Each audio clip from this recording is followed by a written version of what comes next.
Doctor صاحب یہ جو مذاکرات چل رہے ہیں اور پہلے ہمیں لگ رہا تھا کہ جی یہ تحریری طور پر جو مذاکرات کی یا مطالبات نہ دینے کی صورت میں جو رد عمل آ رہا تھا مختلف جگہوں سے، کیا آپ سمجھتے ہیں کہ اب یہ تحریری طور پر مطالبات دینے کے بعد جس کا بانی پی ٹی آئی نے کہہ دیا ہے، کیا مستقبل ہوگا ان مذاکرات کا؟ دیکھیے ارملہ، بات یہ ہے کہ یہ مذاکرات ابھی بھی انتہائی میں یہ سمجھوں گا بے یقینی کا شکار ہے۔ اس کی سب سے بڑی وجہ یہ ہے کہ یہ نظر آ رہا ہے کہ حکومتی کمیٹی یا حکومتی اراکین جو ہیں ان کے پاس خود کوئی اختیار نہیں ہے فیصلہ سازی کا۔ یعنی دیکھیے، ایک ان کا مطالبہ جو حکومتی کمیٹی کا تھا پچھلی مذاکرات کے دوسرے دور کے بعد، وہ یہ تھا کہ جی ان کی ریگولر بانی P T I Imran Khan صاحب سے جیل میں ملاقات کروائی جائے گی، اور اس کے حساب سے وہ ہدایت دے کے تو اس کے مطابق جو مذاکرات ہیں آگے بڑھائیں گے۔ لیکن ایسا نہیں ہوا۔ ان کی ٹیم جو ہے وہ ملاقات کے لیے کہتی رہی، اور خود حکومت جو ہے وہ ملاقات کرانے میں میں صحیح کہوں گا تو بے بس نظر آئی۔ یہ ایک بڑا اہم سوال ہے۔ دوسری بات یہ ہے کہ بار بار ایک بات سمجھنے کی ضرورت ہے، وہ یہ کہ کیا حکومت کے پاس اختیار ہے، حکومت کیا کچھ دے سکتی ہے؟ دیکھیں، مذاکرات تو وہاں کامیاب ہوتے ہیں جہاں کچھ لے اور کچھ دو کے معاملات ہوں۔ کہیں پر اگر پی ٹی آئی کو لچک دکھاتی ہے تو دوسری جانب حکومت کی بھی پوزیشن ہونی چاہیے کہ وہ پی ٹی آئی کی کوئی سیاسی قیادت کو فوری طور پر رہا کر سکے۔ اگر عمران خان صاحب نہیں تو جو نچلے درجے کی قیادت ہے جو پنجاب میں ہیں یا جہاں پر بھی ہیں، ان کی رہائی کا بھی کچھ کرے۔ دونوں جانب سے جب تک اعتماد سازی، جب تک کوئی ایسے اقدامات نہیں ہوں گے جس سے یہ نظر آئے کہ دونوں مذاکرات کو کامیاب بنانے کے لیے نہ صرف سنجیدہ ہیں بلکہ دونوں کے پاس اپنے اپنے طور پر مذاکرات کو کامیاب بنانے کا اختیار بھی ہے۔ لیکن جس طرح کہ یہاں پر ہر جگہ سوالات کھڑے ہو رہے ہیں کہ کیا حکومت اسٹیبلشمنٹ کی مرضی کے ساتھ مذاکرات کر رہی ہے؟ اگر اسٹیبلشمنٹ کی مرضی کے ساتھ کر رہی ہے تو پھر اسٹیبلشمنٹ سے ہی پوچھ کر وہ سارے اقدام کرے گی، اور یہی وہ بات ہے جس کا جو ہے وہ پی ٹی آئی بار بار سوال اٹھاتی ہے، عوام کے اندر بھی سوالات اٹھتے ہیں۔ میرا خیال یہ ہے کہ اب وقت آ گیا ہے کہ خود جو حکومت کھل کر جو ہے وہ اپنا، میں کہوں گا کہ اعتماد سازی کے لیے اور اپنی جو اتھارٹی ہے اس کو دکھانے کے لیے ملاقات کے لیے حوالے سے بھی اور مذاکرات میں کامیابی کے حوالے سے بھی اپنا موقف بنائے، ورنہ بالکل ایسے ہی پھر ایک ٹویٹ آئے گا خان صاحب کی طرف سے اور مذاکرات کی جو ہے وہ بے نتیجہ ہونے پر ایک طرح سے اچھا، جو آپ نے ٹویٹ کا ڈاکٹر صاحب ذکر کیا، اس ٹویٹس کے حوالے سے بھی بہت احتجاج کیا ہے انہوں نے اور اس پہ کنسرن شو کیا، انفیکٹ احتجاج کیا۔ انہوں نے کہا جی کہ عرب ممالک سے متعلق جو سوشل میڈیا پہ پروپیگنڈا ہوا جس کی دو کے بانی پی ٹی آئی نے خود کہہ دیا ہے کہ ہم بھی مذمت کرتے ہیں، لیکن اس کے علاوہ بھی مختلف جو سربراہان کے حوالے سے حکومت جو کنسرن اٹھا رہی ہے کہ عمران خان صاحب کا جو موقف ہے اور مختلف ٹویٹس کے اندر وہ ہمیں نظر آتا ہے، چاہے وہ امریکہ ہو یا عرب ممالک ہو، آپ سمجھتے ہیں کہ یہ بھی ایک فیکٹر ہے؟ کیونکہ اب موجودہ حکومت جو ہے تعلقات کو بہتر کرنے کی کوشش کر رہی ہے، چاہے وہ سعودی عرب ہے، متحدہ عرب امارات ہے، ہم دیگر جگہوں پہ دیکھ رہے ہیں پرائم منسٹر دورے بھی کر رہے ہیں، بات چیت بھی کر رہے ہیں۔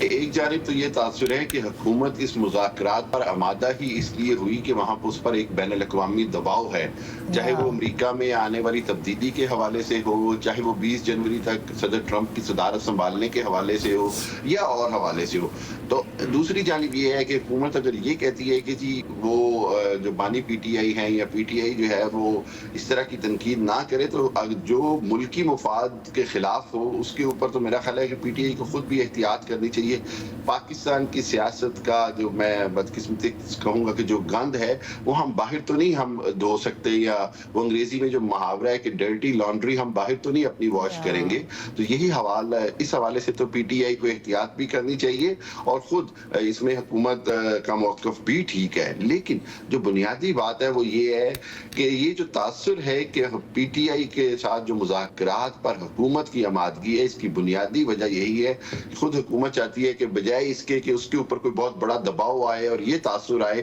کہ حکومت نے کسی دباؤ کے تحت آ کر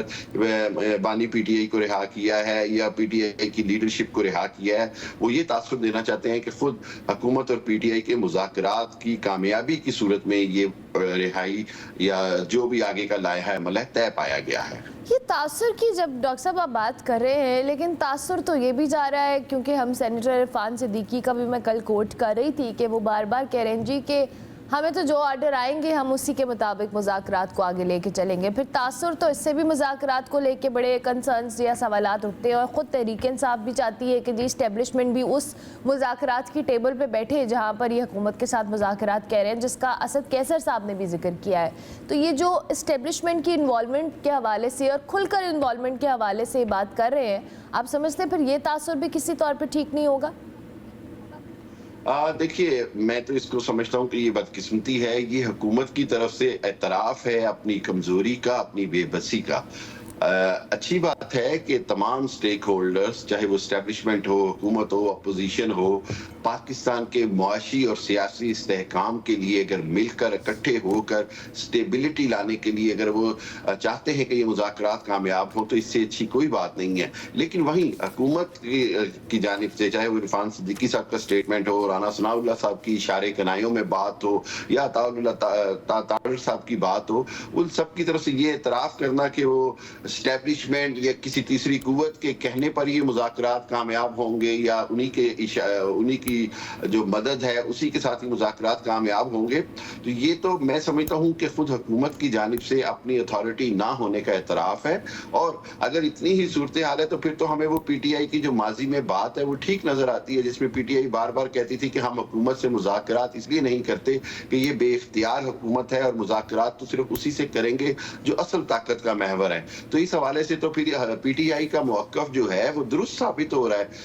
اس کو میرا خیال یہ ہے کہ خود اسٹیبلشمنٹ کے لیے بھی یہ اچھا نہیں ہے کہ اس انداز میں حکومت خود اپنی کمزوری ظاہر کرے، اور دوسری جانب یہ ہے کہ اسٹیبلشمنٹ بہرحال ایک حقیقت تو ہے، اور اس حقیقت کا میں سمجھتا ہوں کہ اچھا پہلو یہ ہونا چاہیے کہ اس مذاکرات کو کامیاب بنانے کے لیے اگر اسٹیبلشمنٹ اپنا کردار ادا کرتی ہے تو وہ ضرور کرنا چاہیے، تاکہ یہ کہ پاکستان میں معاشی استحکام آئے، سیاسی استحکام آئے، اور کسی بھی حالت میں معاشی استحکام ممکن نہیں جب تک سیاسی استحکام نہیں آئے گا۔ اور پاکستان کی بھلائی کے لیے، ملک میں سیاسی استحکام لانے کے لیے اگر اسٹیبلشمنٹ اپنا کردار ادا کرتی ہے تو موجودہ حالات میں پاکستان کی سیاست کے اندر اسٹیبلشمنٹ کا کردار اگر اس طرح کا آتا ہے تو اس میں موجودہ حالات میں کوئی مذائقہ نہیں ہے۔ ٹھیک ہو گیا۔ کل ڈاکٹر صاحب مریم نواز صاحبہ جو کہ وزیر اعلیٰ پنجاب بھی ہیں، کل وہ سرگودا میں میرے خیال سے ایک تقریب سے خطاب کر رہی تھیں، جس میں انہوں نے 9 مئی کے واقعات میں جن ملزمان کو سزا ہوئی، جس میں حسان نیازی بھی ہیں جو کہ عمران خان صاحب کے بھانجے ہیں، اور ان کو 10 سال قید کی سزا سنائی گئی ہے، ان کے حوالے سے بھی بات کی، اور پھر ان کے والد حفیظ اللہ نیازی کا بھی انہوں نے ذکر کیا۔ اور کل رات کو ہی حفیظ اللہ نیازی صاحب ایک ٹاک شو میں بیٹھے تھے اور بڑے افسوس کا اظہار کر رہے تھے وہ اس بات پہ کہ جب اینکر نے ان سے سوال بھی کیا تو انہوں نے کہا جی کہ شاید وہ 10 سال جو سزا دی گئی ہے حسان نیازی کو، اس کو جسٹیفائی کرنے کی کوشش کر رہی تھی اپنی اس بات میں۔ دیکھیے، میں یہ سمجھتا ہوں کہ بحیثیت وزیر اعلیٰ کئی جگہ کے اوپر اور خصوصاً اس طرح کے معاملے کے اوپر چیف منسٹر کو اس انداز میں کمنٹ نہیں کرنا چاہیے۔ اس کی 2-3 وجوہات ہیں۔ ایک تو وجہ یہ ہے کہ ابھی ملٹری کورٹ کے جو ڈیسیجن ہے اس کے اندر سب سے بڑی جو بات ہے وہ یہ کہ سپریم کورٹ کا فیصلہ نہیں آیا۔ کیا ملٹری کورٹ قانونی ہیں؟ کیا ان کو سزا دینے کا اختیار ہے نہیں ہے؟ اور کیا ان کی سزا کے اندر جو فیئر ٹرائل ہے وہ ہے یا نہیں ہے؟ اور دوسری بات یہ کہ ایک باپ کا لیے کتنی پریشانی، میں سمجھتا ہوں کہ ان کے وہ زخموں پر نمک چھڑکنے والی بات ہوتی ہے۔ حفیظ اللہ نیازی صاحب نے تو ہمیشہ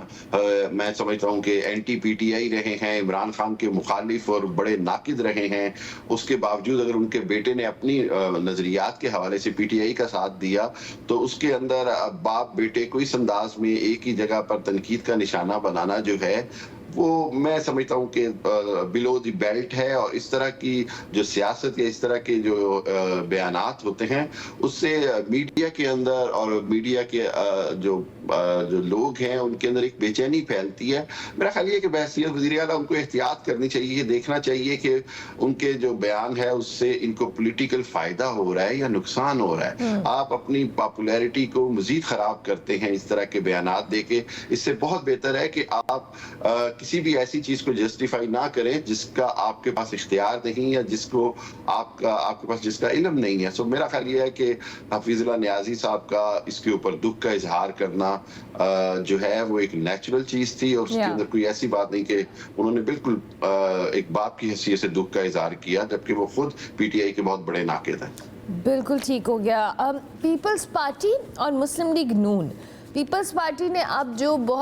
کہ لیے نا تھوڑی جارحانہ اسٹریٹجی یا موقف اپنایا ہے مسلم لیگ نون کو لے کے، ہم نے دیکھا بلاول نے انٹرنیٹ والے معاملے پہ کیا، پھر ایک وزارت کے معاملے پہ شازیہ مری صاحب کا سٹیٹمنٹ آیا، پھر نبیل گبول صاحب نے کہا کہ یہ تو بے وفائی کرتے ہیں۔ آپ تو یہ ساری چیزیں کیونکہ اس وقت اتحادی حکومت کا حصہ ہے پیپلز پارٹی، اور جو نمبر گیم کے اگر ہم حوالے سے دیکھیں تو مسلم لیگ نون چیلنج کا شکار ہو سکتی ہے اگر یہ بیک آؤٹ کر جاتے ہیں، تو ایسی صورتحال میں پیپلز پارٹی کو راضی رکھنا کتنا ضروری ہے ڈاکٹر صاحب؟ ارملہ دیکھیے، ہم تو یہ سب جانتے ہیں کہ مسلم لیگ نون کی حکومت تو already not a majority government, مطلب ایون پارلیمنٹ کے اندر بھی پی ٹی آئی کی جو سیٹیں تھیں، نشستیں تھیں قومی اسمبلی میں، وہ نون لیگ سے زیادہ تھیں۔ سو پیپلز پارٹی کے بغیر نون لیگ کا حکومت میں رہنا یا حکومت کو قائم رکھنا تو ناممکن ہے، اور اسی حوالے سے ہم نے دیکھا کہ پیپلز پارٹی کی جانب سے گاہے بگاہے تحفظات کا اظہار کیا جاتا ہے۔ خود گورنر پنجاب بڑا کھل کے کہہ چکے ہیں کہ نہ تو ان کے ساتھ کوئی مشاورت ہو رہی ہے، اور پیپلز پارٹی کو مسلسل پنجاب میں دیوار سے لگایا جا رہا ہے، اور دوسری جانب یہ کہ پیپلز پارٹی کو کوئی سپیس نہیں دی جا رہی۔ یہ وہ ساری چیزیں ہیں جو پیپلز پارٹی کا ورکر، پیپلز پارٹی کی پنجاب کی لیڈرشپ بڑی شدت سے محسوس کر رہی ہے، اور وہ یہ سمجھتی ہے کہ حکومت کا ساتھ دینے کی وجہ سے پیپلز پارٹی کو مسلسل سیاسی طور پر عوامی مقبولیت کے حوالے سے بہت نقصان ہو رہا ہے، اور اسی لیے گاہے بگاہے جو ہیں وہ اس طرح کے بیانات آتے ہیں، کراچی سے لے کر پشاور تک جہاں جہاں پیپلز پارٹی کی لیڈرشپ ہے وہ اپنے تحفظات کا اظہار کر رہی ہے۔ میرا خیال یہ ہے کہ حکومت کو اپنا لائحہ عمل جو ہے وہ فوری طور پر بہتر کرنا ہوگا اگر انہوں نے اپنی حکومت بچانی ہے، لیکن بات یہ ہے کہ حکومت کے پاس خود جو بیساکھیاں ہیں وہ حکومت کو ایسے لگ رہا ہے جیسے انہی بیساکھیوں نے سارا کچھ اس کو بچا کے رکھنا ہے۔ وہ جو یہ تاثر دیا جا رہا ہے خود جاوید لطیف صاحب کی طرف سے اور بہت ساری اور جو نون لیگ کی لیڈرشپ ہے کہ جی ان کو حکومت تو زبردستی دی گئی ہے، تو زبردستی کی چیز سے شاید خود بھی وہ یہ سمجھتے ہیں کہ جس انداز میں حکومت ملی ہے اس انداز میں ہی چلتی رہے گی، لیکن پیپلز پارٹی کو ساتھ رکھنا انتہائی ضروری ہے، ورنہ تو یہ حکومت ایک دن بھی نہیں چل سکے گی۔